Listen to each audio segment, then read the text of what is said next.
আপনারা জানেন যে আসন্ন ঈদ উল ফিতর উপলক্ষে এই আমাদের যারা ঘরমুখী মানুষ তারা যাতে নিরাপদে বাড়ি ফেরত যেতে পারে এর জন্য আমাদের র্যাবের পক্ষ থেকে ব্যাপক প্রস্তুতি গ্রহণ করা হয়েছে এবং প্রত্যেকটা গুরুত্বপূর্ণ পয়েন্টে আমাদের অতিরিক্ত র্যাব সদস্য মোতায়েন করা হয়েছে। আপনারা দেখে থাকবেন আমরা একটা কন্ট্রোল রুম খুলেছি, যাতে কারো যদি কোনো অভিযোগ থাকে বা আমরা যদি কোনো অপরাধ এখানে সংগঠিত হয়ে থাকে সে ব্যাপারে যদি আমরা কোনো অভিযোগ পাই, আমরা দ্রুত ব্যবস্থা গ্রহণ করার জন্য আমাদের র্যাবের টহল এবং আমাদের চেকপোস্ট, আমাদের মোবাইল কোর্ট অপারেশন এগুলো অনেক বৃদ্ধি করা হয়েছে।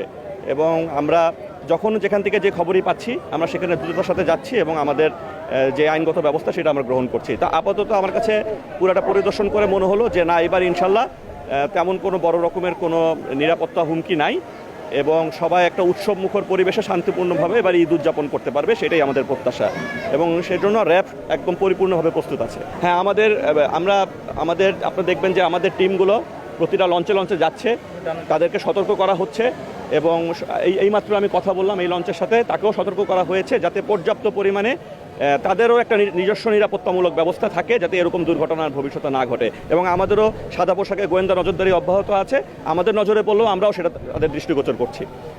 জি, ধন্যবাদ।